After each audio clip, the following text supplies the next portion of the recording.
Très heureuse de vous retrouver pour cette nouvelle émission. Bonjour chez vous, c'est votre rendez-vous quotidien avec l'actualité qui vous concerne. Des débats, des reportages et bien sûr toute l'actualité politique et parlementaire.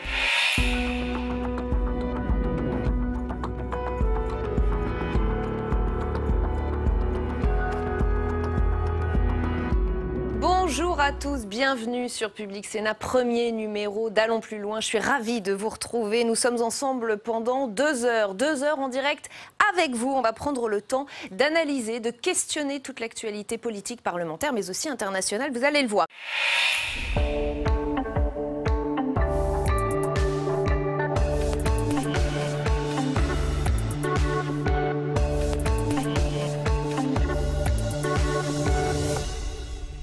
Bonjour à tous, ravi de vous retrouver sur Public Sénat pour ce nouveau numéro de votre émission. 45, vous pourrez suivre bien entendu son intervention sur Public Sénat, le Premier ministre qui viendra clore les travaux de ce congrès des maires. Un congrès des maires qui intervient également à un moment où l'Assemblée nationale poursuit un texte qui est observé de très près par les élus ici au congrès des maires. Je veux parler du texte soutenu par Sébastien Lecornu, le texte engagement et proximité. Merci beaucoup Marc Fesneau d'être avec nous ce matin sur notre plateau, ministre chargé des relations avec le Parlement. D'abord ici, vous êtes presque chez vous, vous avez été maire pendant 9 ans d'un village... Un village du Loir-et-Cher. C'est un joli mot, village. Marche Noire. Ça fait plaisir pour un ministre comme vous d'être au milieu de vos anciens collègues. Oui, un peu encore collègue, même si je ne suis plus maire puisque je suis resté conseiller municipal. Et quand on a été maire, on garde toujours le regard du maire, y compris quand on se déplace, on regarde ce que font les collègues ou les anciens collègues. Et oui, ça fait plaisir de revenir ici. Je suis venu à très nombreuses reprises au congrès des maires et aussi avec Jacqueline Gouraud. Comme vous le savez, j'ai beaucoup travaillé avec elle. Et donc ça fait toujours plaisir de se retrouver dans ce moment où on peut échanger des expériences, parfois échanger des difficultés. Vous avez certainement rencontré certains maires ici même. Oui. Comment vous sentez leur état d'esprit aujourd'hui? Au fond, le mandat qui s'achève a été un mandat assez difficile, marqué par à la fois des bouleversements d'institutions, notamment la fameuse loi NOTRe. On en parle beaucoup, c'est vrai. Et dont on parle beaucoup, y compris pour essayer d'amodier ce qui peuvent être les biais de la loi NOTRe, notamment des questions de périmètre des intercommunalités qui ont pu donner un peu le tournis aux élus. Et puis une période aussi marquée par des contraintes budgétaires sur la période 2014-2017. J'ai été maire à cette époque-là et j'ai vu les conséquences.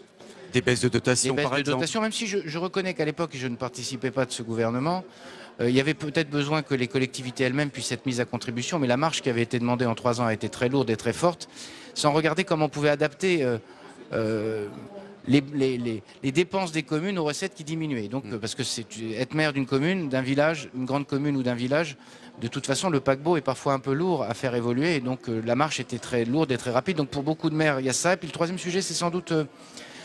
que beaucoup d'entre eux sont souvent mis en cause dans les fonctions qu'ils exercent, une forme d'exigence citoyenne très individualisée parfois et qui donne le sentiment d'ingratitude qui est assez déplaisant pour dire les choses. Alors, juste un mot sur la fiscalité locale. Il y a cette fameuse suppression de la taxe d'habitation. Ça, c'est un bouleversement dans les habitudes, j'allais dire, fiscales des élus aujourd'hui. Oui. On a eu la taxe professionnelle sous un quinquennat précédent. On a un bouleversement. C'était un engagement. Personne n'a été pris en défaut de l'annonce, puisque le président de la République... Une promesse présidentielle. C'est un engagement du président de la République qui est tenu. Après tout, réjouissons-nous des engagements tenus, même si on peut ne pas les partager pour certains. Et puis l'engagement tenu, c'était de dire qu'on aurait un mécanisme de compensation. C'est le mécanisme qui a été trouvé avec la taxe foncière. Il y a parfois des inquiétudes sur les effets de bord que peuvent avoir de telles réformes. On l'avait vu sur la taxe professionnelle.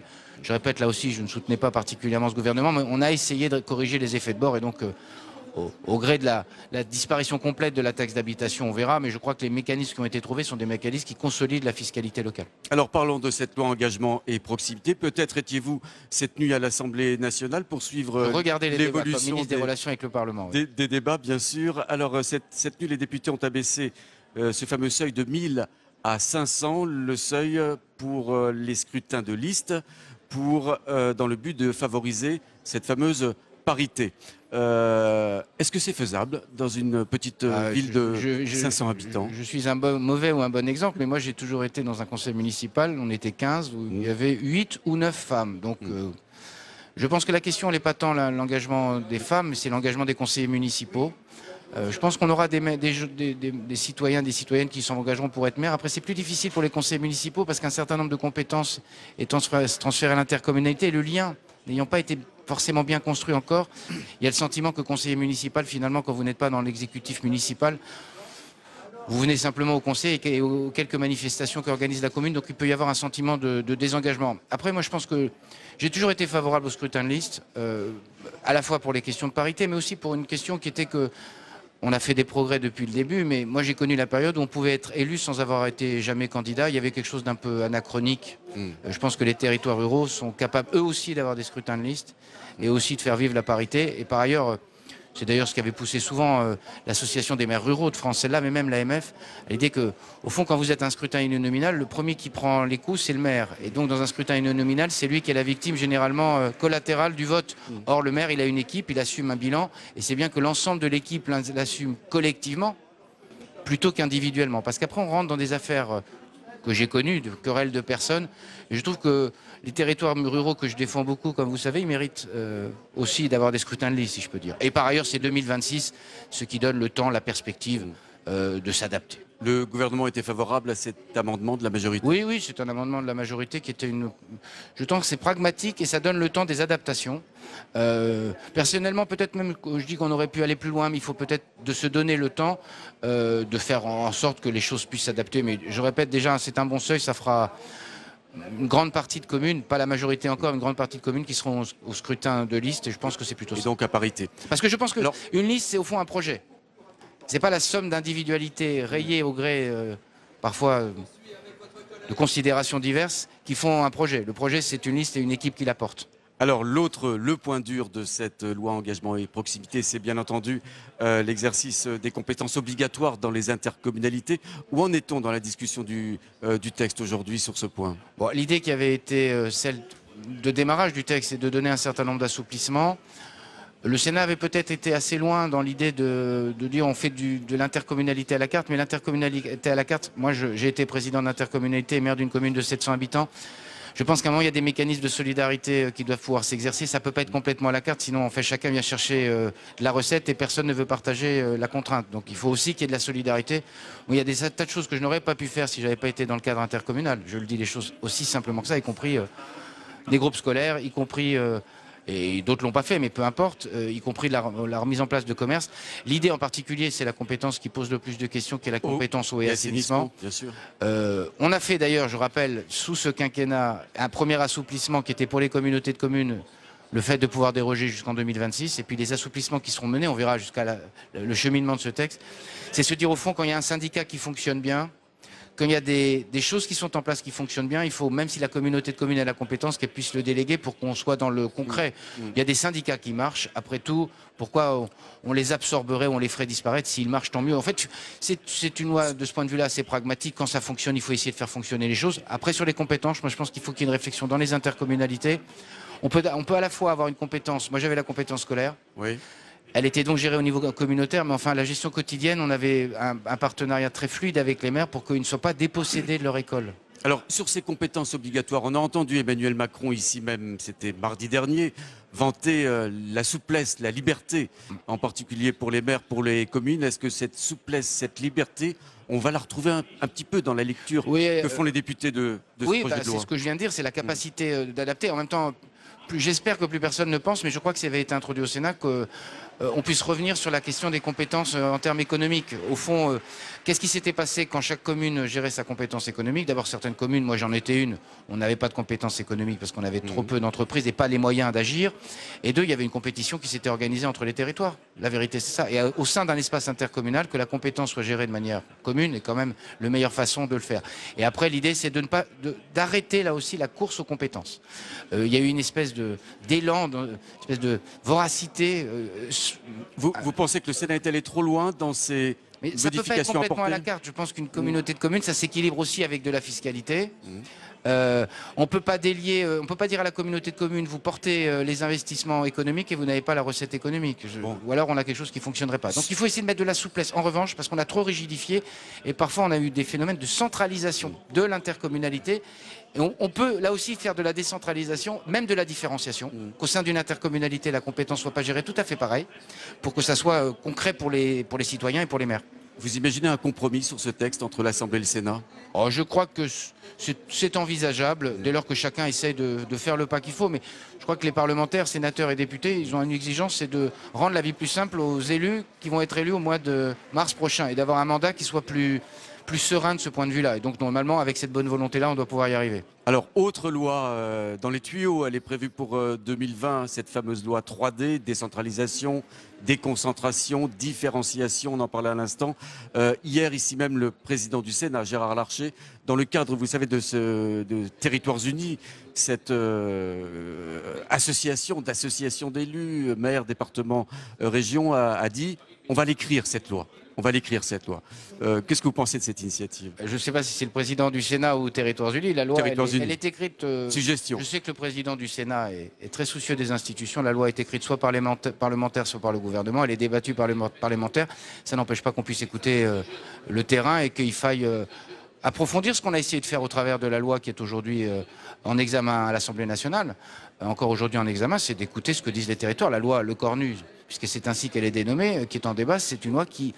par essence, procède de ce qu'ont dit les territoires, de ce qu'ont dit les maires, de ce qu'ont dit un certain nombre d'acteurs publics. Et donc, on peut à la fois travailler avec les territoires, essayer de percevoir leurs attentes. Et puis après, c'est le travail des parlementaires. Et je sais que le président Larcher est très soucieux du travail des parlementaires. Dites-moi, Marc Fesneau, vous regrettez votre mandat d'élu local, votre mandat de maire? Aujourd'hui, vous êtes pour au être gouvernement. simple à la vérité, oui. Mais enfin, il faut faire des choix dans la vie. Hein. Oui. Oui. Parce que j'ai été très heureux comme maire. J'ai croisé des moments très difficiles où il n'y avait plus de commerce, où on voyait des difficultés. Et puis avec un peu d'optimisme, d'enthousiasme et l'aide de l'État, des collectivités voisines, de l'intercommunalité aussi, on a pu faire des choses. Et au fond, quand vous avez vu que vous avez pu transformer quelque chose, il n'y a rien de plus satisfaisant quand vous êtes maire. Et donc c'est un mandat du concret, du réel et puis de la confrontation avec les citoyens, parfois désagréable, mais parfois quand même, on a aussi des merci. Et donc oui, ce que je disais tout à l'heure en préambule, quand on est, et c'est normal, quand on est maire, on a quand même aussi des satisfactions, et ces moments de satisfaction, même s'ils sont peu nombreux, et parfois il faut oublier les moments un peu de stress et de difficulté. Et donc oui, par nature, je regrette un peu de ne pas pouvoir, mais la loi s'impose à moi comme à tout le monde. Mais je viens au conseil municipal et au conseil communautaire. Ce soir, je serai à mon conseil communautaire. Parce que c'est bien de regarder comment ça continue à fonctionner. Parce qu'on dit des choses, nous les ministres ou les parlementaires. Et après, c'est bien de voir comment ça se traduit. Vous voyez, parce que parfois, il y a une petite disjonction entre ce qu'on pense être bien puis la réalité territoriale. Donc c'est bien d'avoir les pieds dans deux sabots et pas dans les mêmes sabots. Eh bien, c'est très bien. Vous ferez également de belles rencontres, certainement aujourd'hui ici. J'imagine. Au Congrès des maires de France. Merci beaucoup. Merci à vous. Marc Fesneau d'avoir accordé quelques minutes de votre temps sur le plateau de Public Sénat. Nous allons également retrouver nos deux autres invités. J'appelle donc sur ce plateau, si je puis dire, Patrick Bernasconi, le président du Conseil économique et social et environnemental. Vous savez, le CESE est actuellement engagé dans une vaste réflexion. Ça concerne le climat, la transition énergétique, la transition climatique. Et je remercie également Aurélien Elias, le rédacteur en chef du Courrier des maires et des élus locaux, d'être avec nous ce matin. On va parler fiscalité locale dans quelques instants avec vous. Mais d'abord, Patrick Bernasconi, on s'étonne un petit peu de voir le président du CESE, du Comité économique, social et environnemental, dans les allées du Congrès des maires de France. Pourquoi êtes-vous là ? Bon, écoutez, le Conseil économique, social et environnemental, il a une représentation à travers des organisations.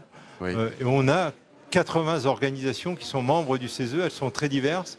Toutes sont implantées sur les territoires et toutes ont évidemment un lien très étroit avec les maires, les élus.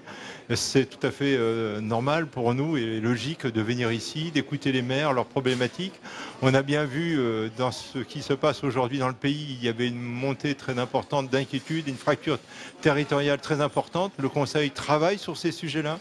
Et donc écouter les maires, les entendre, avoir ce ressenti, il est tout à fait normal évidemment de pouvoir les rencontrer. C'est une occasion unique de pouvoir les rencontrer ici. Bien sûr, vous les recevez au sein du CESE, les maires, vous les écoutez, vous les auditionnez. Oui, ils sont auditionnés. Parfois on va aussi dans les territoires les écouter, profiter de leur expérience. Et vous voyez, au-delà, ça permet évidemment au CESE de faire un travail plus intéressant et d'avoir les bonnes préconisations les concernant sur tous ces sujets territoriaux. On parlait avec Marc Fesneau à l'instant de ce mandat extrêmement compliqué qui s'achève en mars prochain pour les élus locaux. C'est quelque chose que vous aviez remarqué dans le cadre du CESE, par exemple? Nous, on produit un rapport annuel sur l'état de la France. Un rapport annuel qui est basé sur une série d'indicateurs, il y en a une dizaine. Ce ne sont pas des indicateurs économiques, ce sont des indicateurs par rapport à la santé, par rapport à l'écologie, par rapport à l'économie, par rapport au bien-être, par rapport à l'éducation. Et on a vu arriver évidemment ce mal-être français, ce pessimisme ambiant et cette fracture territoriale. Et on avait, il y a 3 ans, intitulé l'un de nos rapports justement la fracture, comment réconcilier la France.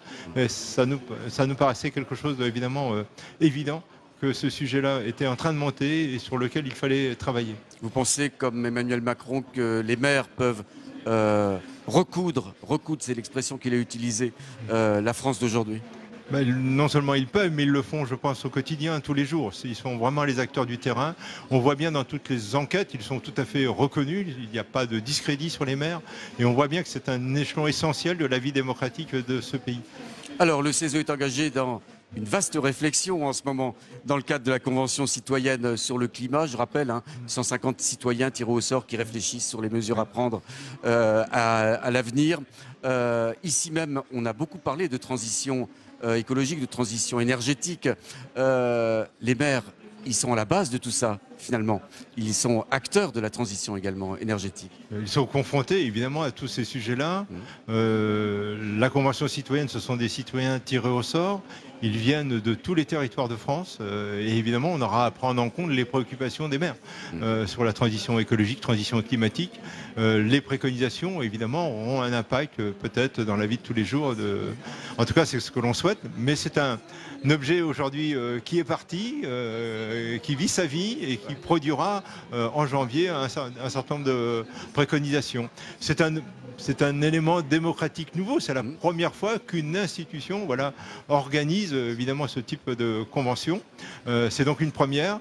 Nous l'avions quand même déjà expérimenté en début d'année dans le cadre du grand débat où on avait travaillé avec des citoyens tirés au sort. On est en fait, nous, sur une idée assez simple. Comment incarner en fait le trait d'union entre les citoyens, voilà, ces territoires, et puis les pouvoirs publics. Comment les organisations membres du CESE puissent mettre en place une démocratie, une démocratie augmentée, une démocratie plus participative.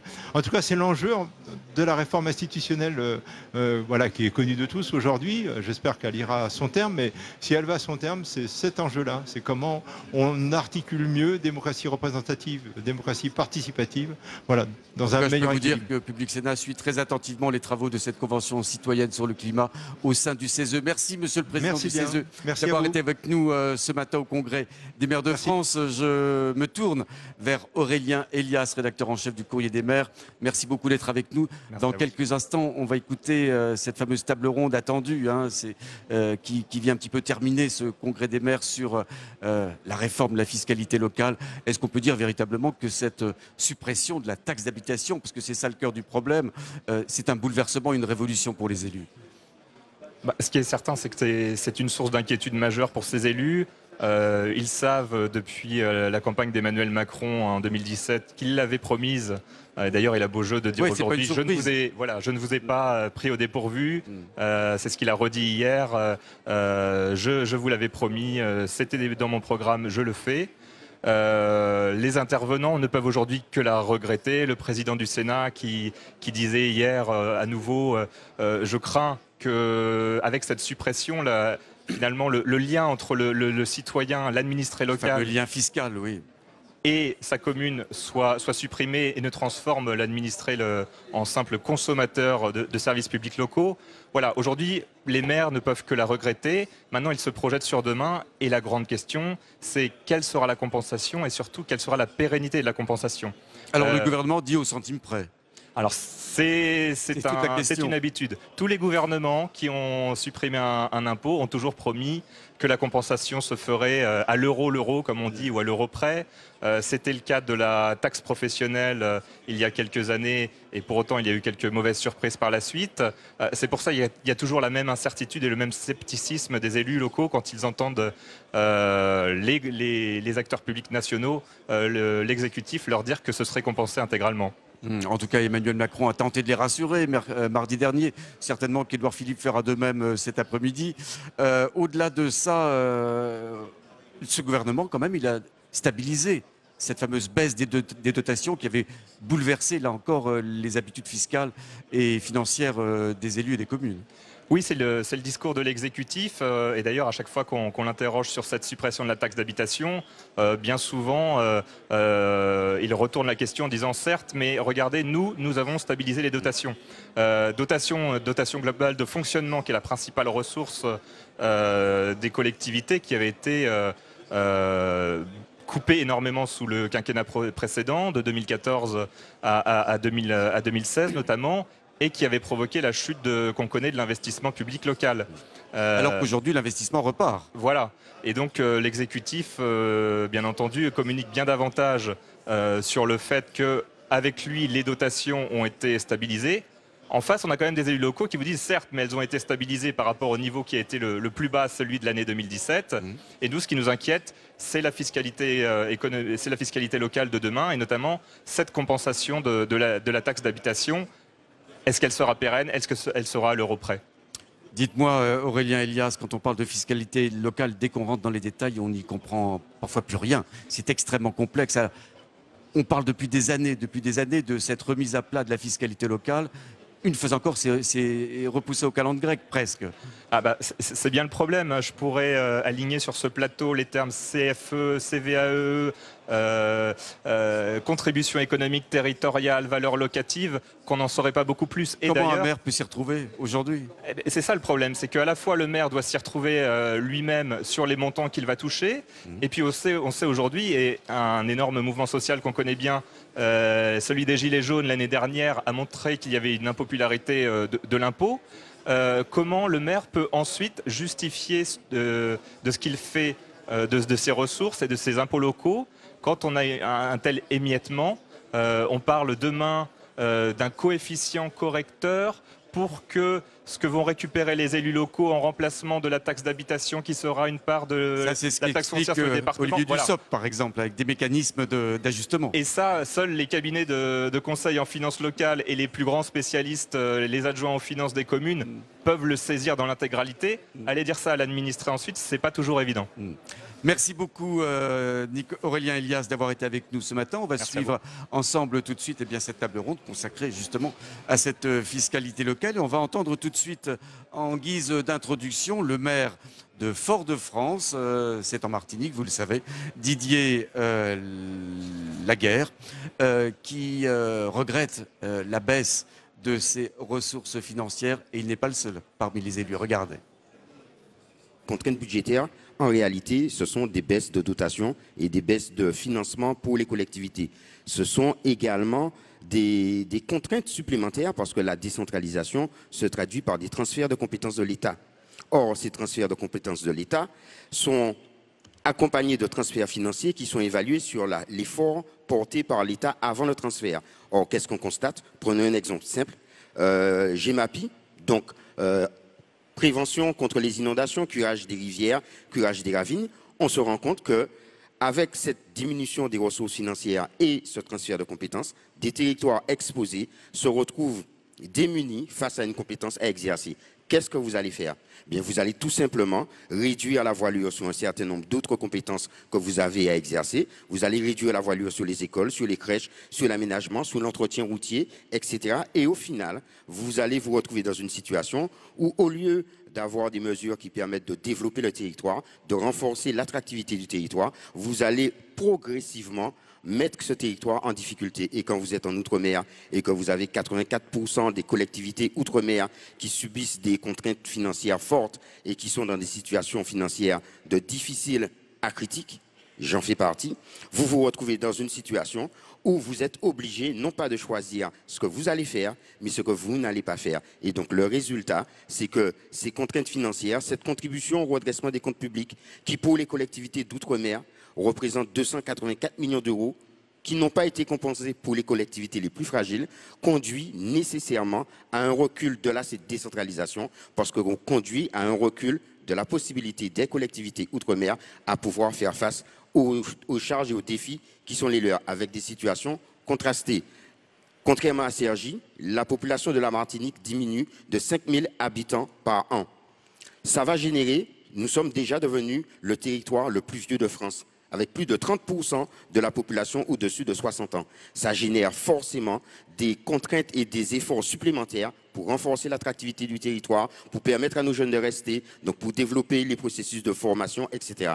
Or, réduction des marges de manœuvre financières implique réduction des actions menées par les collectivités, notamment les communes, les EPCI, et donc au final, réduction de l'attractivité du territoire. Réduction de l'attractivité du territoire par rapport au développement économique. Et donc ralentissement du développement économique, donc ralentissement également des ressources qu'on peut en tirer.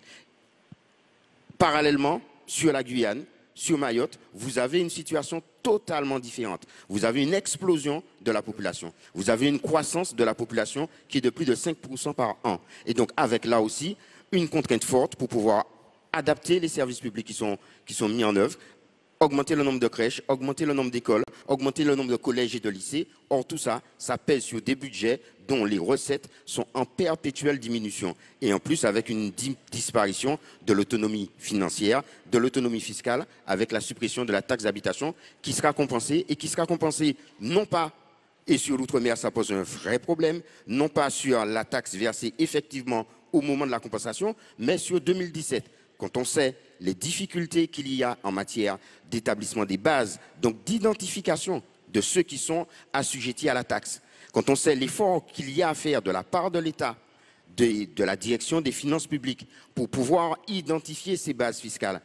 Et donc, au final, vous allez compenser une taxe d'habitation sur 2017, alors que vous avez un travail à faire sur 2, 3, 4, 5 ans qui a été reconnu par l'État, qui a été partagé au comité des finances locales pour élargir cette base fiscale.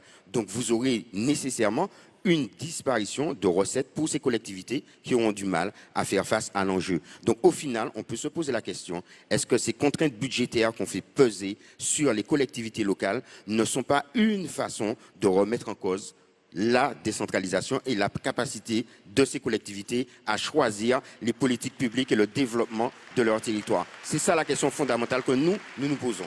Et c'est bien la question de notre débat ce matin, avec ce qui est apparu très clairement dans les débats de ce 102e congrès pour les communes ultramarines, des défis en transition écologique, des investissements à faire et puis des services à adapter en fonction des dynamiques locales différentes, qu'on soit à Cergy, à Fort-de-France ou à Volonne dans les Alpes de Haute-Provence, mais en clair, c'est de prendre en compte le contexte local. David Lisnard, maire de Cannes, président de la communauté d'agglo Cannes Pays de l'Érins, on voit les insuffisances de cette contractualisation, de ce rapport justement avec l'État. Comment mieux prendre en compte les politiques que vous portez, les projets que vous avez dans le dialogue entre État et collectivités locales?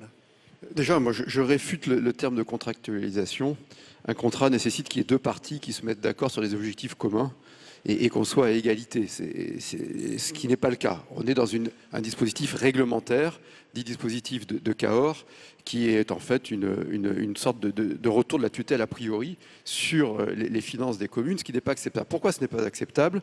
À partir du moment où les communes contribuent à réduire le déficit public, contrairement à l'État dont le déficit public augmente depuis 3 ans, à partir du moment où les communes, elles, apportent un excédent budgétaire, à partir du moment où les communes sont soumises à la règle d'or, c'est-à-dire qu'ils font que l'investissement, l'emprunt, ne porte que sur de l'investissement, donc sur la création d'un actif, et qu'on ne peut pas emprunter pour notre fonctionnement, ce qui, comme dans une entreprise, et seul l'État s'exonère de cette règle. À partir de ce moment-là, je ne comprends pas qu'il puisse y avoir une sorte d'acceptation d'une tutelle qui est effectivement une remise en cause fondamentale des principes de décentralisation. La Constitution, dans son article 72.2, dit « Les collectivités territoriales ont vocation à prendre les décisions pour l'ensemble des compétences qui peuvent les mieux être mises en œuvre à leur échelon », ce qui est une belle définition du principe de subsidiarité. Le dispositif de Cahors, couplé à la remise en cause des dotations qui ne sont pas des subventions, mais qui sont indues, c'est-à-dire qui correspondent à la reprise par l'État d'anciennes taxations ou impositions locales, ou au transfert de charges de fonctions avant assumées par l'État, avec un transfert des financements dont on le sait qu'au bout de 4 ans, il ne représente plus que 40% du coût du service.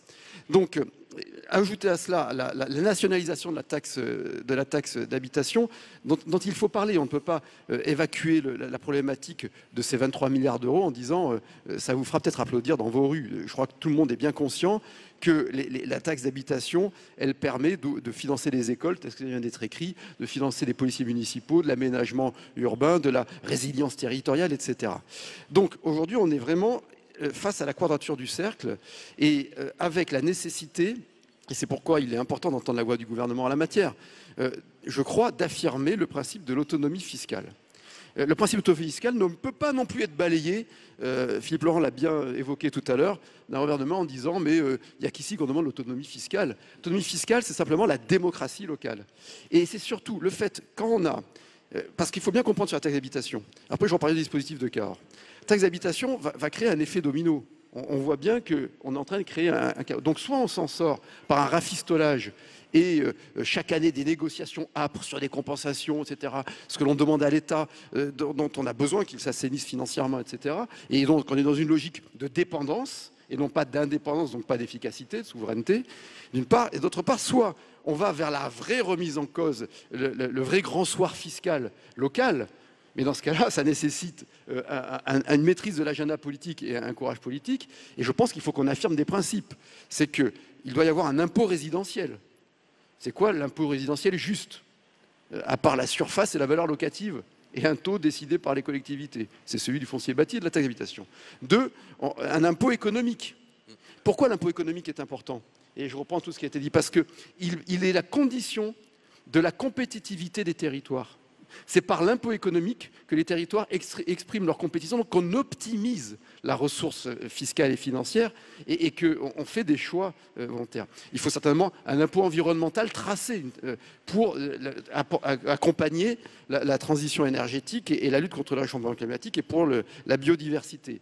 Et il faut donc que l'on ait ces grands principes rattachés à des collectivités, à des pouvoirs. Moi, je rebondis sur le propos du président de la République avant-hier lorsqu'il dit qu'il faut qu'on assume les responsabilités. Oui, être responsable, c'est être libre. Être libre, c'est décider, et c'est donc ne pas voir renier les recettes qui nous permettent d'agir.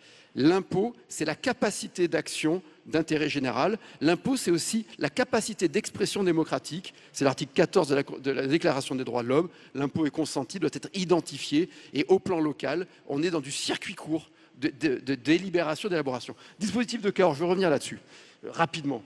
Parce que ça, c'est quelque chose d'aberrant. À Cannes, on cumule les dotations qui ont diminué, les différents transferts imposés, etc., sur 2014-2018 inclus, en cumulé, on est à 76 millions d'euros de baisse de recettes. Parallèlement, on a baissé la dette de la commune de 505 millions d'euros, on a pratiqué la sobriété fiscale et on n'a d'ailleurs aucune fiscalité additionnelle sur l'intercommunalité, sur les ménages. C'est un cas de figure assez rare pour être souligné. On sent bien qu'on n'est pas récompensé de ces efforts, puisque sur la taxe d'habitation, on sera compensé. Ceux qui ont pratiqué la sobriété fiscale, finalement, seront moins compensés que ceux qui étaient dans le laxisme. C'est un autre débat. Et donc sur le dispositif de Cahors, juste un exemple très factuel. Sur 2019, les recettes de la ville, une fois de plus, sont maîtrisées, strictement maîtrisées, et on est bien loin du 1,2%. Donc on a eu 5 années de baisse consécutive des dépenses de la commune. Ma seule dépense qui augmente, c'est ma seule dépense de fonctionnement qui augmente, pardon, c'est une dépense imposée par l'État.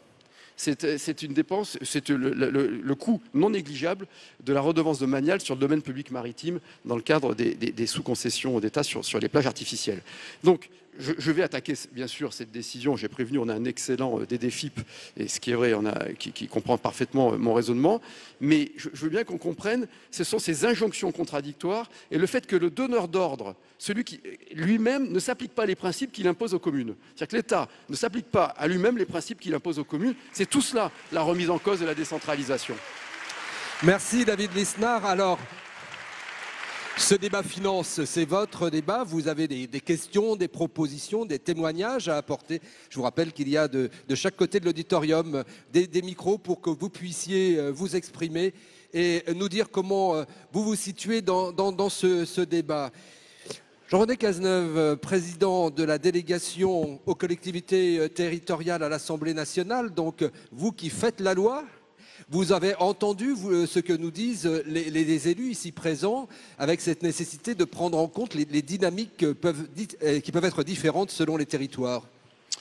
Bon, bonjour à toutes, bonjour à tous. Je suis très heureux et très honoré d'être avec vous aujourd'hui. Peut-être quelques remarques. Alors, je suis pas nécessairement le bon rôle avec Olivier Dussopt, et on va essayer de répondre le plus clairement possible à vos questions. D'abord, quand vous faites le bilan sur le mandat, c'est vrai, et ces chiffres sont évidemment exacts. Et moi, je suis très admiratif du travail qui a été fait par les élus pour tenir les comptes des collectivités territoriales. Il y a un travail formidable qui a été fait sur les dépenses, sur les investissements. En revanche, il serait assez honnête, je crois, de dire que sur ces 6 ans, il y a eu 2 périodes. Il y a eu une période de chute dramatique des investissements, de chute dramatique des dotations, et puis il y a eu ces 2 dernières années pendant lesquelles, évidemment, on n'est pas revenu à la période antérieure, évidemment, les dotations n'ont pas augmenté, mais elles se sont stabilisées. Et le résultat de la stabilisation des dotations, c'est qu'avec la dynamique de la fiscalité locale, eh bien, et c'est la Cour des comptes qui le montre, ce sont toutes les enquêtes qui le montrent, eh bien, les investissements sont repartis à la hausse, la capacité d'autofinancement des collectivités territoriales est repartie à la hausse. Donc je crois que c'est quand même important de le dire. Ensuite, il y a eu un débat que je trouve extrêmement légitime aussi sur la part respective des collectivités territoriales et de l'État. Bien sûr. Et l'État aurait, dans un certain nombre de domaines, beaucoup à apprendre de la manière dont les collectivités territoriales gèrent leurs comptes. C'est vrai. L'État doit être aussi dans cette logique. Alors, le maire de Cannes a dit, c'est pas tout à fait exact, mais l'État a diminué son déficit sur les 3 dernières années, puisqu'il sera de 2,2. Donc l'État fait des efforts. L'État doit faire des efforts. La baisse des prélèvements, et on pourra parler de la taxe d'habitation en un mot, la baisse des prélèvements obligatoires, ben c'est important. Oui, notre majorité veut baisser les impôts. On a tellement entendu dire que les impôts étaient trop élevés, qu'on était le pays champion du monde des prélèvements, c'est qu'on essaye. Eh bien, on le fait sur l'impôt sur les sociétés qui baisse, on le fait sur l'impôt des revenus qui va baisser de 5 milliards l'année prochaine, et on le fait sur la taxe d'habitation. Et la taxe d'habitation, c'est quand même, pour vos territoires, du pouvoir d'achat. C'est-à-dire, c'est que dans chacune de vos communes, c'est du pouvoir d'achat qui est redonné à vos citoyens. Et ça doit se traduire dans la dynamique. Alors, évidemment, il y a une inquiétude que je comprends et qui est tout à fait légitime sur la manière dont va être compensée cette taxe d'habitation. Ça a été dit et redit. Bon, alors, il y a une mécanique qui peut paraître un peu compliquée et qui n'est pas la même, c'est vrai, sur les EPCI et sur les départements que sur les communes. C'est vrai que sur les départements et les EPCI, c'est compensé par la TVA. Et la TVA ne va pas avoir nécessairement, en fonction du département, par exemple, la même dynamique qu'avait la taxe foncière auparavant. Mais sur les communes, je veux le redire de manière très claire, et en tous les cas, le Parlement y veille. Le Parlement a fait passer un certain nombre d'amendements pour répondre en particulier aux alertes qui ont été faites par les associations d'élus. La compensation doit se faire à l'euro près, c'est une première chose. Deuxièmement, la dynamique est absolument maintenue, il faut le dire. Donc le pouvoir de taux, la revalorisation des bases chaque année, tout ça est absolument maintenu. C'est le contraire du système du FNGIR. On a dit, le FNGIR, vous nous avez dit, il ne faut pas le refaire, c'est une catastrophe, c'est figé. On a pris le contraire pour arriver à cette situation. Donc il y a une vraie volonté, au contraire, de donner, et l'autonomie, je terminerai là-dessus, l'autonomie fiscale et financière de la commune est absolument préservé. Il est le même avant et après la réforme. Ah gardez le micro encore un instant, Jean-René Cazeneuve. Il y a la crainte exprimée aussi au début de notre débat par Philippe Laurent sur l'impôt local économique, sur cette demande faite par des organisations d'entreprises pour revenir sur cette fiscalité dite de production. Est-ce que c'est à l'ordre du jour ? Non, enfin, nous, on est absolument opposés à ça. Donc, je sais qu'il y a des gens qui sont pour, des gens qui sont contre. Il y a des réflexions qui sont lancées, mais il n'y a absolument rien de décidé. Je ne vois rien à horizon court et moyen terme sur ce sujet. Donc, non, il n'y a pas aujourd'hui de réflexion sur la diminution de l'impôt économique. Je vois que ma remarque a créé quelques réactions et je serais ravi. Alors, il y aura certainement des questions, mais au sens commun de l'autonomie financière et de l'autonomie fiscale, je suis désolé, pour les communes, elles ne changent absolument pas avant et après la réforme. Absolument pas.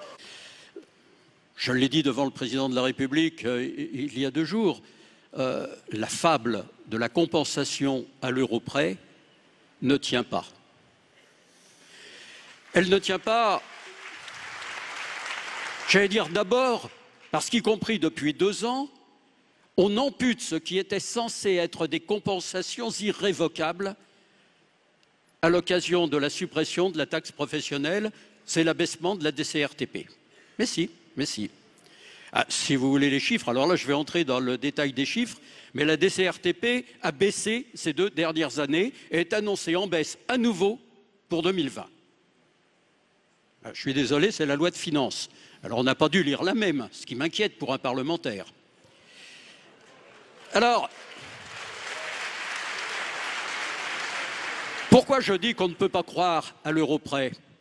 Qu'est-ce qu'il y avait dans le projet de loi de finances initial? Celui qui a été présenté devant le comité des finances locales la veille du Conseil des ministres, puisque c'est la tradition.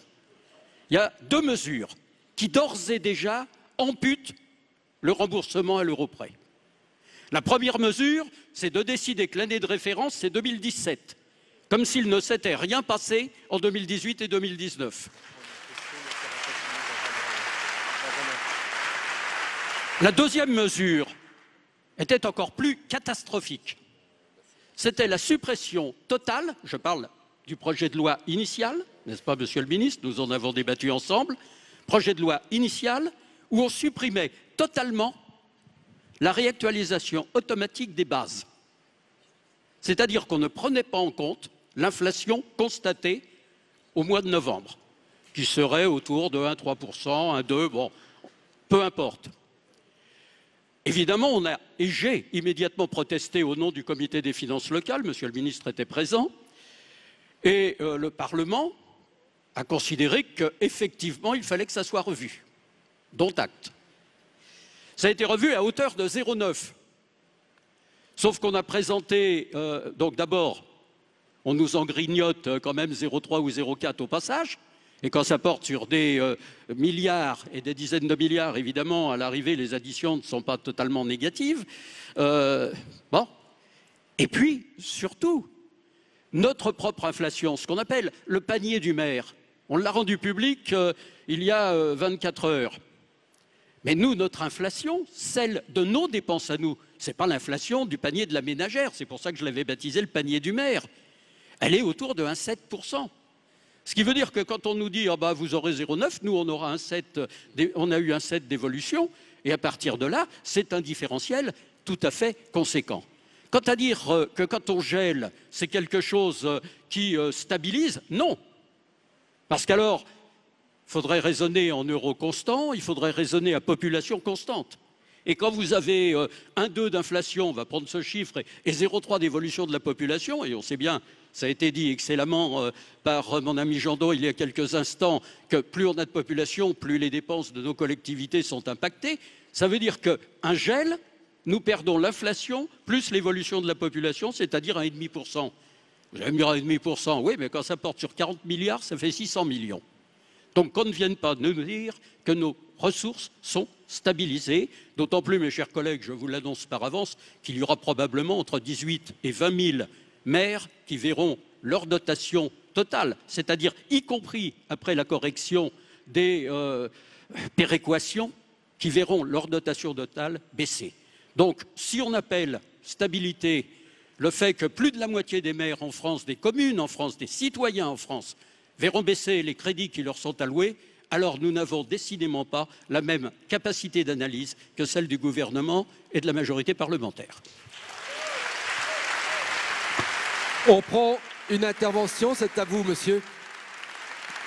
Vous vous présentez, s'il vous plaît. Dominique Anetta, maire de La Fresnay et membre de la commission de finances de l'AMF. Voilà, je voudrais revenir sur le fait que quand monsieur le parlementaire dit que tout est à l'euro près, ce n'est pas vrai. Moi, j'ai augmenté la TH en 2018 parce que j'ai été obligé, parce qu'on a arrêté tout ce qui était emploi aidé. Cette somme-là va être supprimée dès 2020. En partie, et 2021 sûr. Donc moi, ça me fait 87 000 euros sur un budget de 2 400 000 euros. Donc c'est faux. Et sur la DGF, à cause des calculs faits sur les potentiels fiscaux depuis 2012, on a perdu. Et dire que la DGF ne baisse pas pour certaines communes, c'est complètement faux. Moi, avec l'écrêtement inventé par Bercy, c'est subtil d'ailleurs, cet écrêtement, moi je perds 15 000 euros de DGF chaque année et j'avais une DGF qui était à 320 000 euros, elle est à 90 000 euros et en 2026, elle sera à 0. Donc vous voyez, dire que les dotations ne baissent pas, c'est complètement faux. Moi, je demande au gouvernement de nous rendre l'augmentation de TH qu'on a fait en 2018. Elle nous appartient. Je salue notre président de l'AMF qui a dit « Vous prenez quelque chose qui ne vous appartient pas ». C'est vrai, c'est un impôt local. Parlons des prélèvements totaux, monsieur le ministre. C'est 1038 milliards d'euros. Et vous parlez de 30 milliards là, qui vont résoudre le problème. D'ailleurs, diminuez vos prélèvements d'abord avant de demander des efforts aux communes. Voilà ce que je voulais dire. Je suis furieux. Merci, monsieur le maire. Alors, Olivier Dussopt, aujourd'hui secrétaire d'État chargé de l'action et des comptes publics, hier maire d'Annonay, comment vous entendez tout cela? D'abord, bonjour à toutes et à tous. Je salue les membres du bureau de l'AMF, les remercie de leur invitation. Monsieur le secrétaire général, André a dû nous quitter puisqu'il était appelé par d'autres activités ce matin, ce que je comprends bien dans cette période de congrès. J'entends ce qui se dit et vous l'avez dit, j'ai été maire 10 ans et comme tous les maires de France, j'ai vu les dotations de ma commune baisser. C'est une commune de 17 000 habitants en Ardèche et j'ai aussi vu que les efforts de réduction des frais de fonctionnement que mon équipe avait initiés étaient progressivement mangés finalement par la baisse des dotations.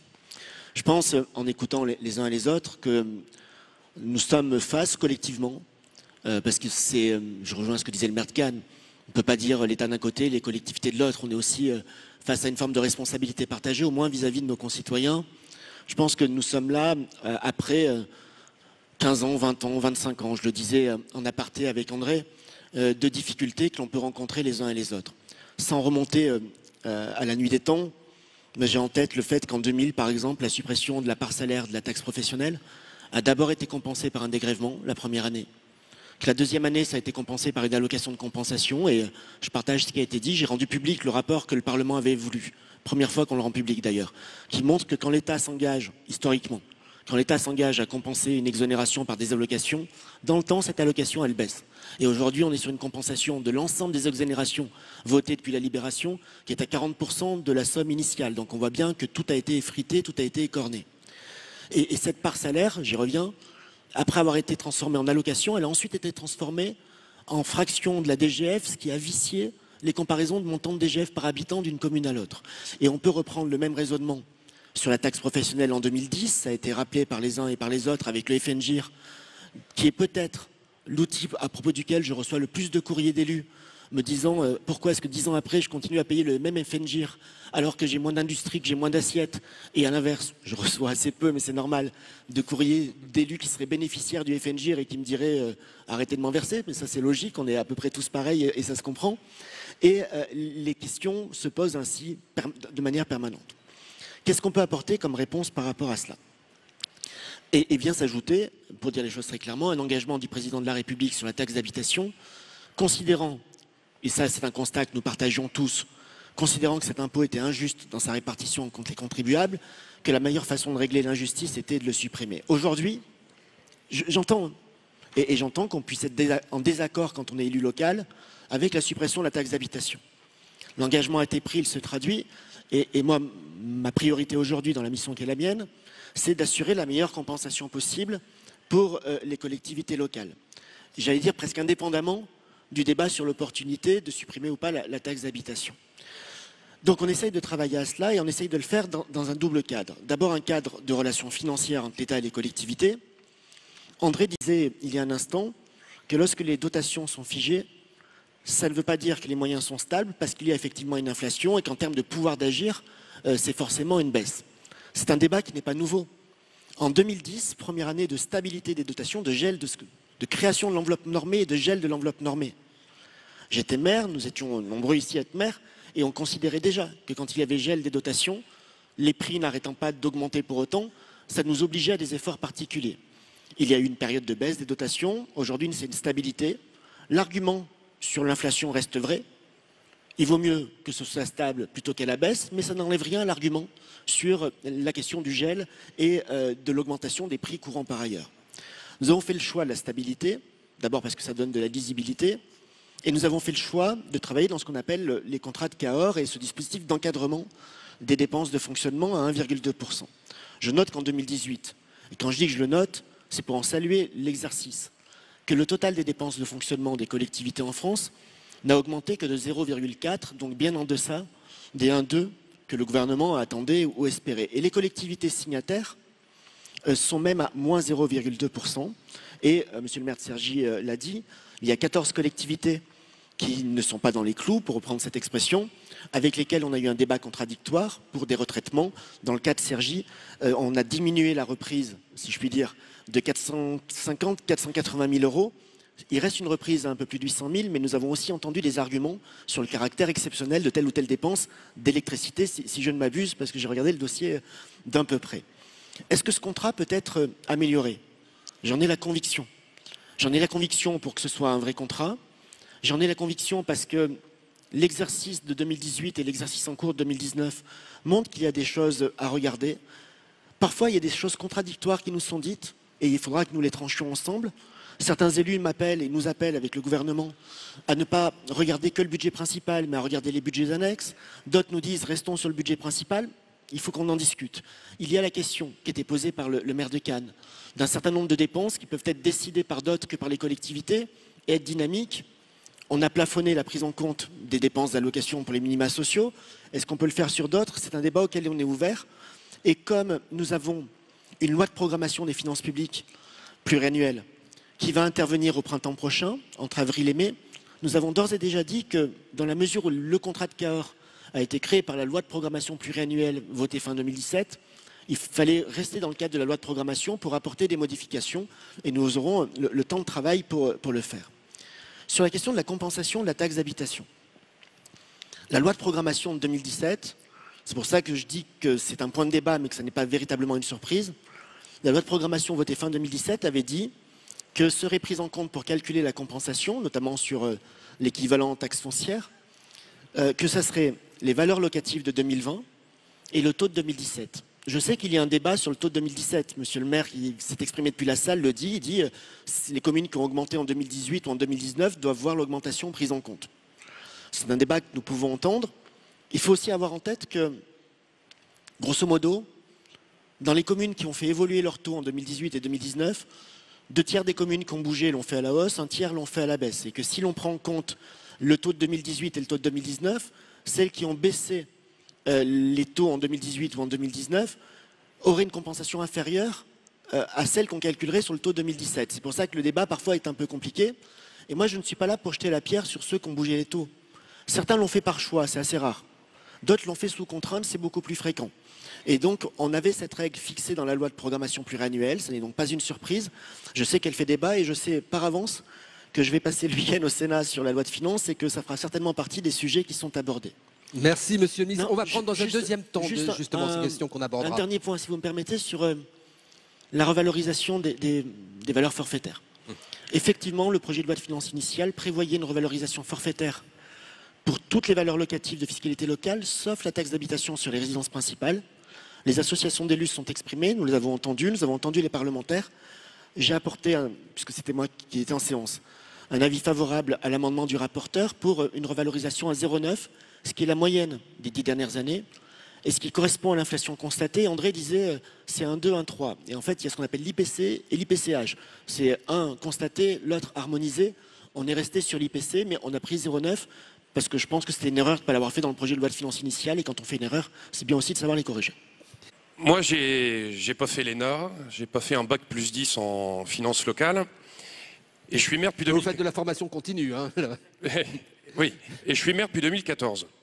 Et au départ, j'ai essayé de comprendre comment maximiser ma DETR, comment fonctionnaient les différentes dotations.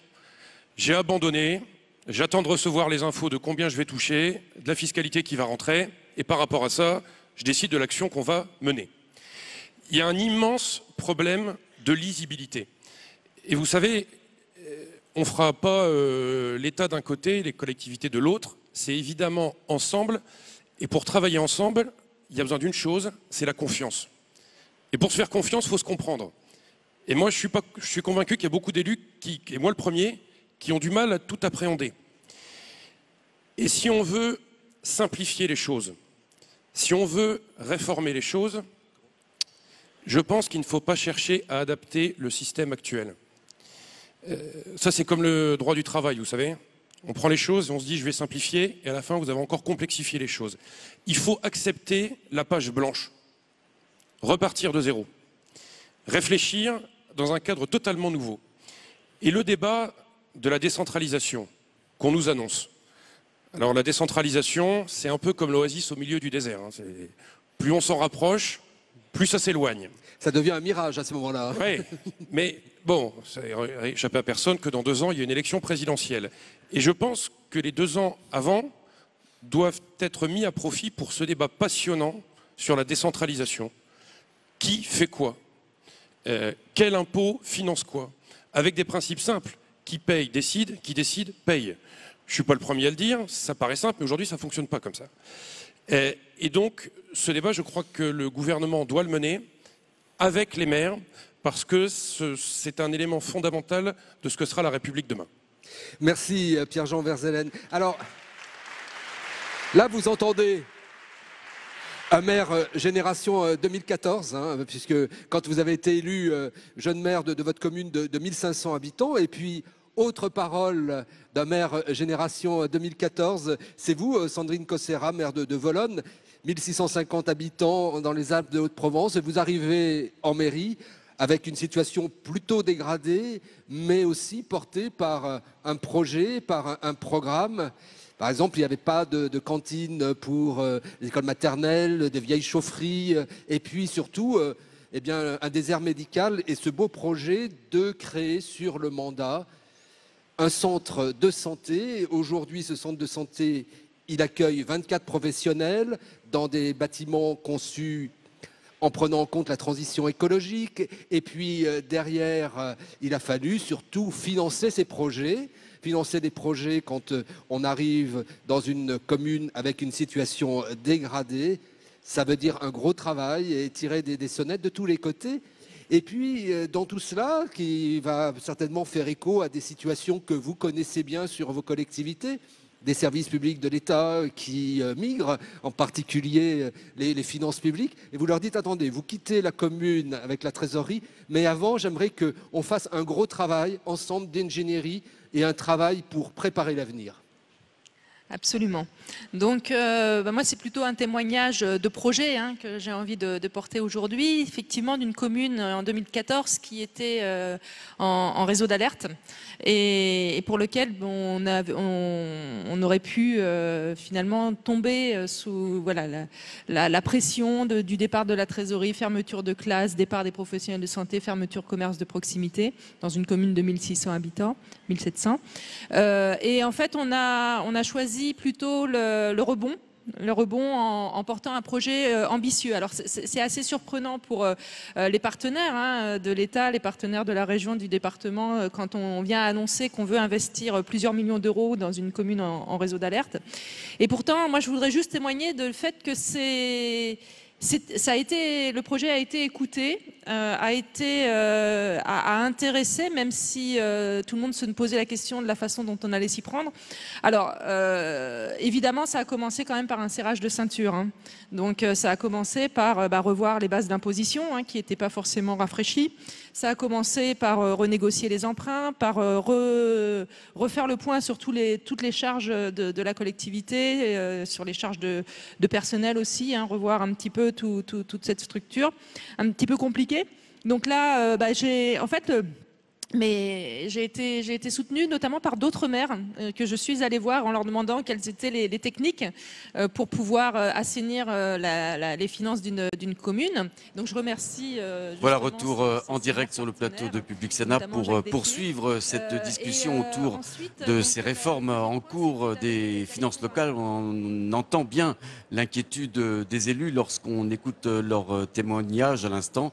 On comprend aussi toute la difficulté d'appréhender ces dossiers extrêmement complexes où même les meilleurs spécialistes parfois s'y perdent. Alors, pour continuer cette réflexion, j'ai le plaisir de vous présenter nos invités. Ils sont 4 sur notre plateau ce matin. Nicolas Sansu, merci beaucoup d'être avec nous. Bonjour. Vous êtes le maire de Vierzon. Bernard Delcros, merci de votre présence, sénateur centriste du Cantal. En face de vous, j'ai le plaisir d'accueillir Antoine Homé. Vous êtes maire de Wittenheim, dans la banlieue de Mulhouse, et vous vice-présidez Mulhouse-Aglo, cette intercommunalité dont vous êtes en charge, en particulier des finances. Et j'ai le plaisir d'accueillir également Agnès Lebrun, maire de Morlaix. Merci Madame le maire d'être avec nous. C'est à vous que je vais poser la première question. On s'y perd dès qu'on commence à parler de finances locales. J'allais dire tout le monde s'y perd, y compris les meilleurs spécialistes. Comment une femme comme vous à la tête d'une commune comme la vôtre, celle de Morlaix, qui plus est d'origine littéraire, puisque vous êtes diplômé de lettres classiques, si je ne m'abuse, arrive à s'y retrouver lorsque vous préparez un budget, le budget que vous voterez, je crois, en décembre prochain? Merci de cette question. Je n'ose imaginer que si j'avais été un homme, vous ne l'auriez pas posé. J'imagine que vous l'auriez posé de la même façon. Oui. J'imagine. C'est compliqué. Tout le monde cherche à comprendre. C'est ce qu'il faut retenir et être optimiste. C'est-à-dire que c'est compliqué, mais en même temps, tout le monde cherche à comprendre. Mais je pense que pour s'y retrouver, il faut d'abord revenir aux fondamentaux qu'on a tendance à oublier.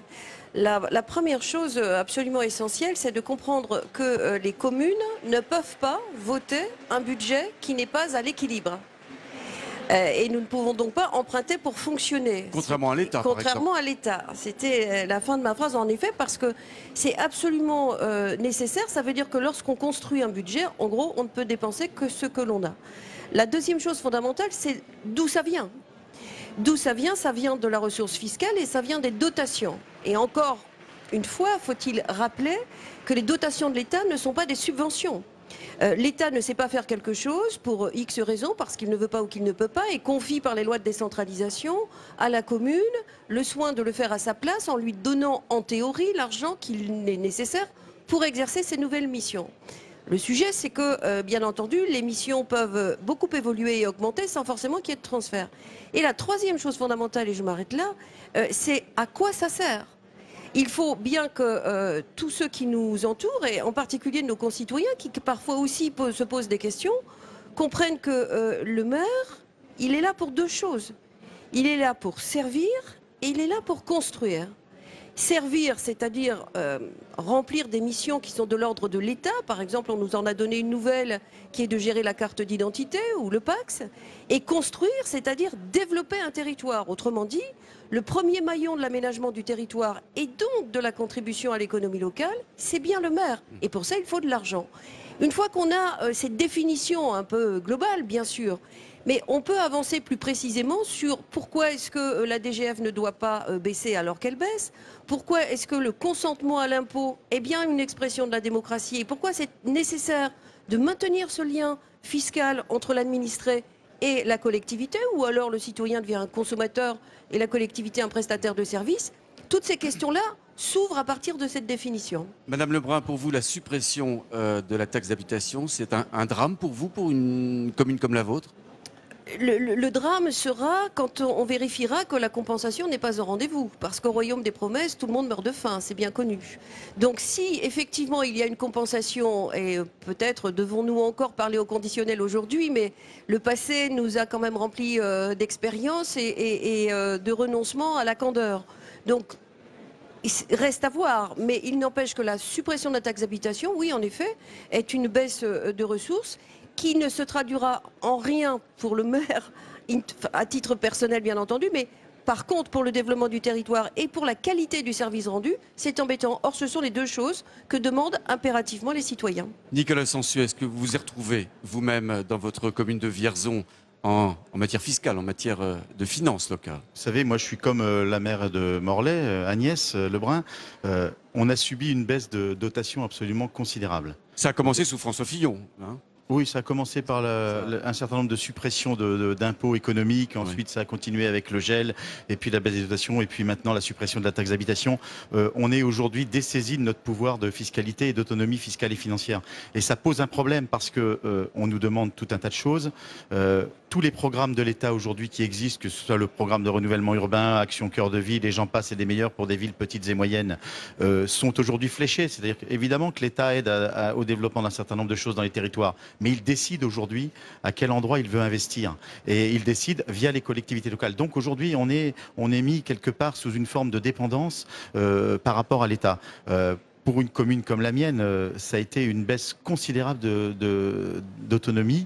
Et aujourd'hui, on a dû faire des choix absolument drastiques. Et on a diminué la dépense de fonctionnement de quasiment 10% en quelques années, alors même que le pouvoir d'achat, le panier du maire n'a cessé d'augmenter. Donc c'est un vrai problème. Dans le même temps, comment vous avez fait, monsieur le maire, pour diminuer de 10% vos dépenses de fonctionnement? On a fait des choix très compliqués. Oui. Vous savez très bien que les associations ont pu à un moment payer un petit peu la note. La question du personnel s'est posée dans toutes les collectivités. Et aujourd'hui, vous savez très bien que les remplacements de départ à la retraite ne se font pas en totalité. On a fait des choix de ce style qui ne sont pas forcément très agréables et pas forcément très efficaces pour le service public parce qu'on nous demande tout un tas de choses en plus. Je pense à la sécurité, donc aux policiers municipaux. Je pense à la santé, un domaine sur lequel nous n'intervenions pas il y a une dizaine d'années. Et aujourd'hui, toutes les collectivités locales sont appelées à intervenir, alors même que ce n'est pas notre compétence première. Mais faire un centre de santé, faire une maison de santé pluridisciplinaire payée par les collectivités locales, à un moment, ça empêche de faire autre chose. Et je le disais, il y a 30 ans, on avait les plus belles routes du monde quasiment. Aujourd'hui, on ne cesse d'avoir des routes qui se dégradent. Mais c'est normal. On ne peut pas faire et des routes et des centres de santé. On ne peut pas faire et des routes et mettre des policiers municipaux. Nicolas et donc Sansu, il faut des moyens complémentaires. Avec les baisses des dotations de ces dernières années que vous évoquiez d'ailleurs, l'investissement s'est effondré pour un sur certain ce mandat, nombre de vous avez communes. vu. Hein. Aujourd'hui, cet investissement redémarre.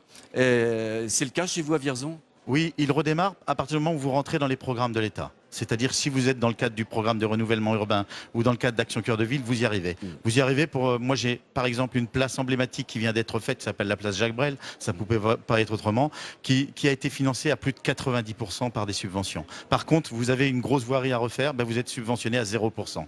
Et donc ça va poser problème dans l'avenir. Antoine Aumé, est-ce qu'à Wittenheim, vous êtes dans le même état d'esprit que votre collègue de Vierzon? Ah oui, mais alors... Ce qui est terrible aussi, c'est que ces baisses de dotation et ces contraintes financières, elles sont intervenues dans une période dans laquelle, précisément, il aurait fallu avoir plus de moyens pour la cohésion sociale. Notre pays a vécu des moments extrêmement tragiques. Les maires qui sont en première ligne, on leur a demandé d'agir pour que la cohésion sociale soit maintenue et dans le même temps, on nous coupait les ailes. Et c'est vrai qu'à Wittenheim comme ailleurs, nous avons dû prendre des mesures de gestion très drastiques, tant en termes de personnel. C'est vrai que nous n'avons pas pu remplacer l'ensemble des personnels que nous aurions aimé remplacer. Vous avez baissé la voilure. Oui, tout en essayant bien entendu d'être ingénieux. Par des mutualisations, nous avons repensé les postes. Nous avions toujours un principe, c'est maintenir la qualité du service à la population. Parce que aujourd'hui, dans ce monde numérisé, la mairie c'est souvent le dernier lieu où les habitants peuvent encore rencontrer quelqu'un pour parler de leurs problèmes. Et vous y parvenez à quel prix? Alors, nous y sommes parvenus. C'est vrai que sur les investissements, on en parlait. Nous avons également étalé un certain nombre d'investissements, c'est vrai. Nous avons revu les calendriers. Et d'ailleurs, les chiffres l'ont montré ce matin. Globalement, l'investissement des collectivités locales, qui représente, vous le savez, environ 70% de l'investissement public civil de ce pays, il a baissé considérablement. Ça s'est un peu redressé depuis l'an dernier parce que nous sommes aussi à la fin de ce qu'on appelle le cycle électoral. Il y a des projets qui montent en puissance. Mais quand même, le constat est cruel. Et les services publics, c'est une des forces de la France. On a parlé des routes tout à l'heure. Moi, je suis vraiment inquiet quand je vois que sur ces services publics, qui sont une des forces de notre pays, nous sommes en train un petit peu de reculer, y compris dans des classements, on le disait, pour l'entretien des routes. Nous étions parmi les premiers dans le monde. Aujourd'hui, il y a des chiffres qui montrent qu'on a reculé beaucoup. Donc ça prouve que l'investissement public, il est productif, il est important économiquement. Et donc ces moyens qu'on nous donne, nous les utilisons à bon escient.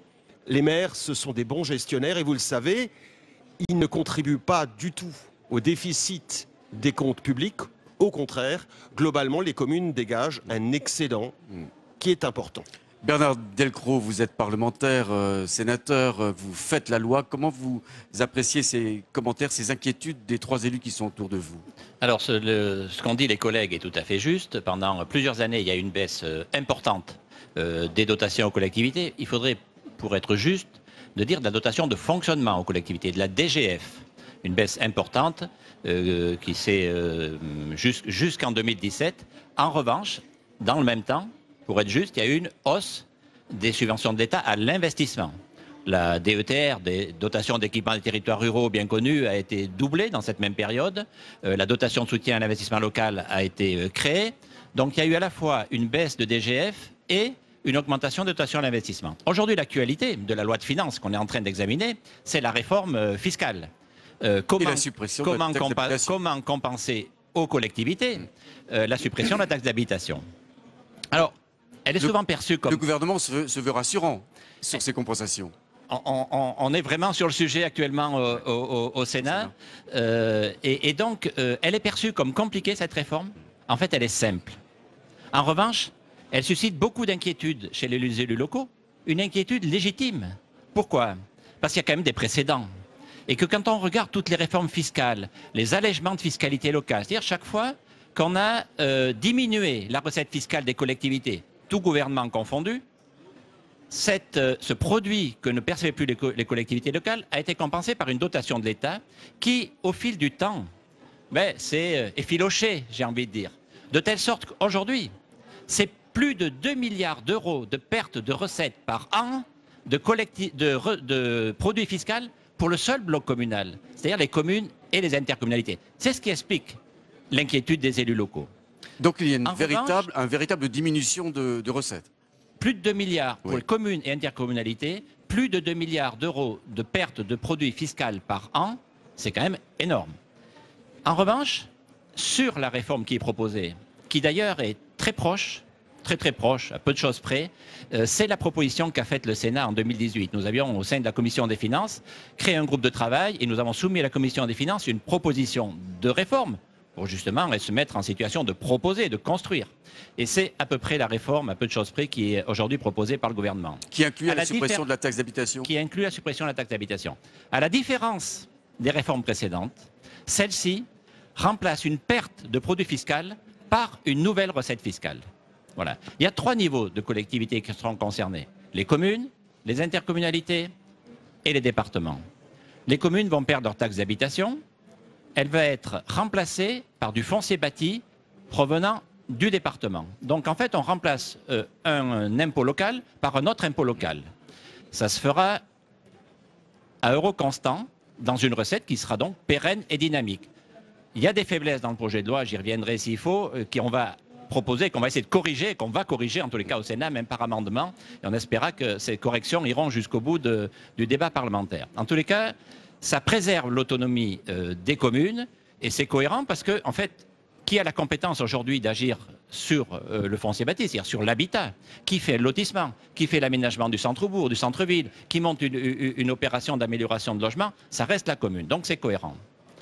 Il y a la question des départements qui vont perdre la recette du foncier bâti. Il faut gagner de la TVA. Voilà. Et donc, puisque le principe qui a été retenu, que je défends, que nous défendons, c'est de remplacer de la fiscalité par de la fiscalité pour éviter ce qui s'est passé dans les réformes précédentes, c'est-à-dire une perte de recettes au bout du compte. Les départements, pour environ 15 à 16 milliards d'euros, percevront une part de TVA. Pas un montant de TVA, une part de TVA. Ce qui fait que cette recette de TVA, eh bien, elle va évoluer dans le temps en même temps que la dynamique de TVA. Et le même dispositif, le même mécanisme sera appliqué aux intercommunalités, une part de TVA. Ça pose la question de l'autonomie fiscale, on va sans doute en reparler. J'ai voilà, réfléchi. On va en parler, rassurez-vous. J'ai un avis sur ce sujet. Nicolas Sansu, on voit bien que c'est très compliqué. On voit bien aussi que ça change quasiment chaque année. Comment peut-on avoir une vision municipale de moyen terme, de long terme, avec ces tracasseries continuelles financières et fiscales? Ça change chaque année. En même temps, nous savons à peu près le produit fiscal que nous allons avoir. Jusqu'à la suppression de la taxe d'habitation, nous savions à peu près le produit fiscal que nous avions chaque année à quelque chose près. Quant à la DGF, comme nous sommes des gens prudents, nous la mettions toujours en baisse parce que nous savions que de toute façon, nous ne pouvions qu'avoir qu'une bonne surprise. Donc, quelque part, les services financiers et les élus sont extrêmement prudents et intelligents pour monter des budgets communaux et intercommunaux. Donc, c'est pas ça le problème. Le problème, c'est que ça nous contraint. Ça nous contraint et ça nous empêche d'avoir de véritables dynamiques. Vous voyez, Antoine Homé l'a annoncé, 13 milliards d'investissements en moins sur le mandat qui s'achève par rapport au mandat précédent. C'est énorme. C'est énorme pour l'investissement public français. Je pense que c'est grave pour le pays. Et je donnais un exemple sur une autre télé. On remplace aujourd'hui les réseaux d'eau tous les 170 ans au rythme où on va aujourd'hui. Vous vous rendez compte de ce que ça veut dire? Ça veut dire que on est vraiment... Il faut des réseaux qui tiennent le coup. C'est-à-dire ils ne tiendront pas le coup. On va avoir un problème qui nous arrive devant un mur. Et aujourd'hui, ce que l'on met, c'est ça. Alors, quand j'entends dire par le sénateur qu'il y a plus d'investissements, excusez-moi, je prends l'exemple de l'agence de l'eau, des agences de l'eau qui sont ponctionnées par l'État pour compenser le budget général de l'État. Ça fait ça de moins pour les collectivités qui ne peuvent pas investir dans les réseaux d'eau potable ou les réseaux d'eau usée. Donc voilà, n'oublions pas qu'on peut entendre qu'il y a de la décile, mais derrière, il y a aussi un certain nombre de subventions qui n'existent plus. Les agences de l'eau ont baissé. Je pense aux subventions pour la culture, pour le sport, qui ont considérablement baissé. Donc voilà. C'est-à-dire que vous êtes obligé d'étaler les dépenses dans le temps. Bien sûr. Étaler, annuler. Après, nous sommes évidemment dans le cadre d'une transition énergétique indispensable. Donc c'est vrai qu'on va peut-être moins construire et peut-être plus réhabiliter pour reconquérir nos espaces. Antoine Homé. Oui, ce que je voulais dire pour rebondir sur les propos de monsieur le sénateur, qui nous a un petit peu rassurés. Eh bien non, il y a une grande inquiétude. J'ai senti ce matin, on avait ce débat finance, il y avait des milliers de maires, il y a eu beaucoup d'inquiétudes. On a senti, notamment lorsque le président de la délégation aux collectivités territoriales de l'Assemblée et le ministre ont essayé d'expliquer qu'il y aurait une compensation à l'euro. J'en y crois pas. D'abord, il y a des précédents. Il y a le précédent de la taxe professionnelle. À l'époque, pour les territoires très industriels, on avait créé une dotation qui permettait de garantir la ressource. Ça s'appelle la dotation de compensation, la réforme de la taxe professionnelle. Territoire industriel, très souvent, ce sont des territoires où les populations ont des revenus très modestes. Donc il y a des besoins importants en termes de services publics. Eh bien, depuis plusieurs années, cette dotation, elle est rognée. On appelle ça les variables d'ajustement, terme technique. Ça veut dire qu'à l'intérieur de l'enveloppe des dotations, elle baisse régulièrement. Donc vous voyez, instruit par l'expérience, il y a des inquiétudes. Et c'est vrai que depuis, il y a eu tous les gouvernements, des sensibilités politiques différentes qui ont été au pouvoir. Donc le sujet n'est pas là. Mais aujourd'hui déjà, sur la compensation annoncée à l'euro, il y a déjà deux mauvaises nouvelles. D'abord, la révision des valeurs locatives annuelles. Elle est déterminée par la loi. Il y avait un amendement d'une députée, et là on revient dessus. Le gouvernement a essayé de geler à 0, c'est 0,9, l'inflation est de 1,3, 1,4. Donc le compte n'y est pas. Et nous demandons qu'on revienne à l'application de la loi. Et puis sur le calcul de la compensation, aujourd'hui on lui dit très bien, on va prendre les taux d'impôt de 2017. Mais enfin, on est presque en 2020.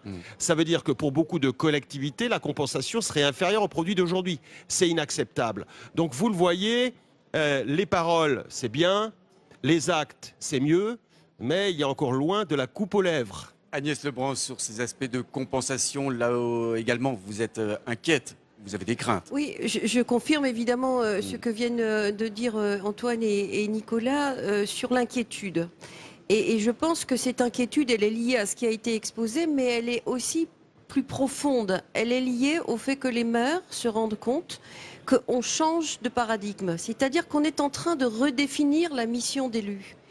L'élu il est issu du suffrage universel. Il ne doit connaître aucune servilité.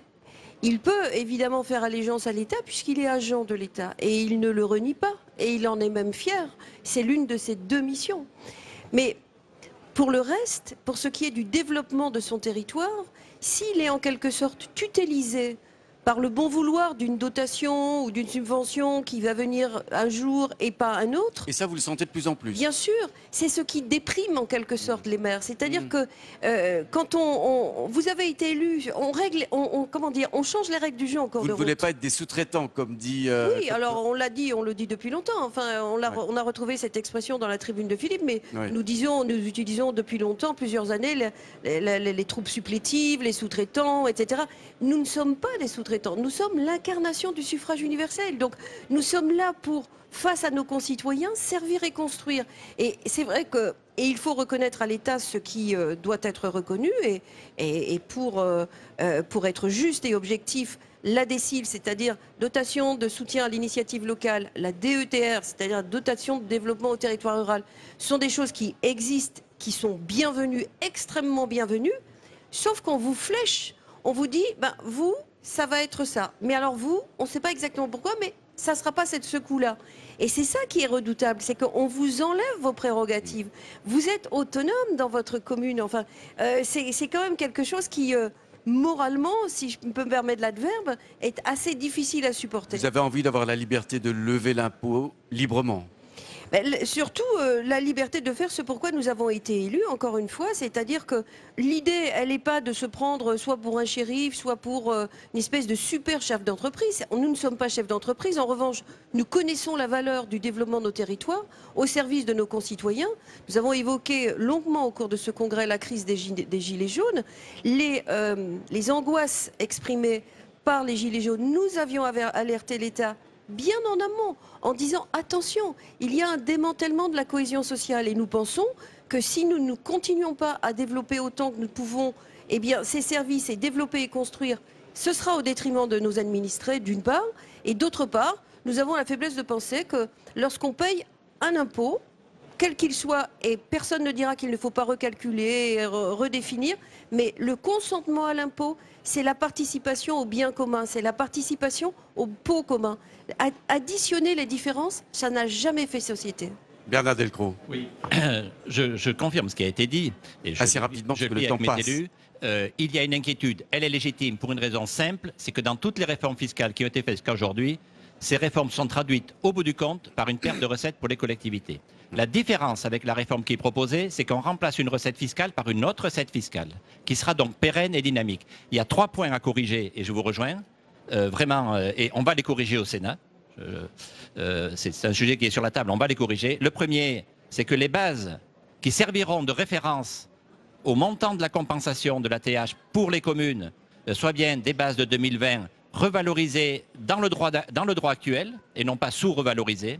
La deuxième, c'est neutraliser l'effet de la réforme fiscale sur le potentiel financier pour que ça ne se traduise pas par des baisses de dotation dans certaines collectivités. Et la troisième, c'est garantir pour les départements une recette de TVA croissante, quel que soit l'avenir de l'activité économique du pays, qu'elle soit très dynamique ou moins dynamique. Voilà, c'est les 3 sujets que l'on va corriger au Sénat. Mais si on arrive à corriger ces 3 points, franchement, cette réforme, elle garantit une recette pérenne et dynamique aux collectivités. Ça ne s'est jamais produit par le passé, tout gouvernement confondu. Nicolas Sansu, il nous reste quelques minutes. Une réaction Oui, rapide. juste un petit problème par rapport à ça, c'est que moi je suis dans une commune où on est surcompensé. C'est-à-dire que la taxe foncière descendant des départements est plus importante que la taxe d'habitation. Il y aura que des les corrections. habitants payent. Oui, mais ça veut dire qu'il y a Olivier des Dussopt habitants l'a qui dit. vont payer de la taxe foncière à Vierzon pour aller payer des impôts ailleurs. C'est-à-dire les impôts payés à Vierzon vont être versés dans d'autres communes. C'est quand même un monde. C'est quand même extrêmement bizarre. Et puis l'autre chose que je voulais dire, c'est que on entend aussi la petite musique venir sur l'impôt,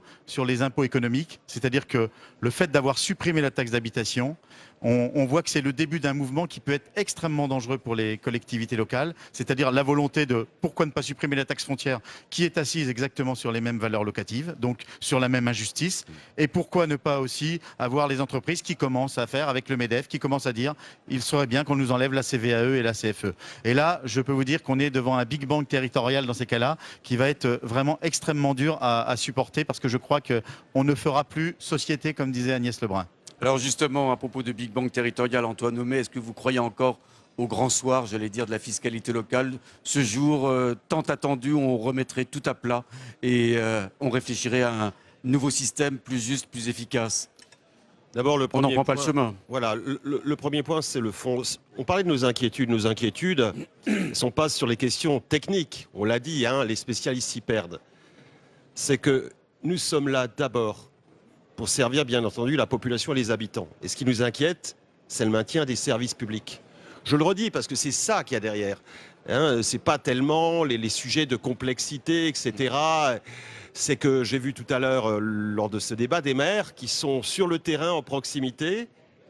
Et on le dit souvent, les services publics sont aussi le patrimoine de ceux qui n'en ont pas, ou moins. Donc c'est ça le sujet. Je voulais y revenir. Sur la réforme, il y a déjà une chose qu'on pourrait faire qui me semblerait importante, c'est avoir un texte dédié. Parce qu'aujourd'hui, on est en train de discuter du projet de loi de finances. Beaucoup de dispositions sont dans le projet de loi de finances. Tout au long de l'année, il se passe des choses et on s'y perd. Donc nous demandons déjà qu'on remette un petit peu d'ordre. S'il y avait dans l'année, comme c'est le cas pour l'État ou pour la sécurité sociale, un texte qui soit une loi de financement des services publics locaux et qui regroupe toutes les dispositions qui concernent les finances des collectivités territoriales, ça serait déjà mieux pour le travail parlementaire et toutes celles et tous ceux qui s'intéressent à ce sujet pourraient se concentrer sur ce texte. Aujourd'hui, c'est le désordre le plus total et je pense que ça, c'est déjà une proposition que nous portons et qui peut se mettre en œuvre très rapidement. Eh bien, je vous remercie de l'avoir en tout cas formulé. Merci madame, merci messieurs d'avoir avec nous prolongé le débat sur les finances locales ici au Congrès des maires de France. On va se retrouver tout à l'heure à 14h. On entrera dans la séquence finale, la séquence conclusive de ce 102e Congrès des maires de France avec bien entendu l'intervention attendue d'Édouard Philippe, le Premier ministre. À tout à l'heure, bien sûr, et ça sera en direct sur Public Sénat.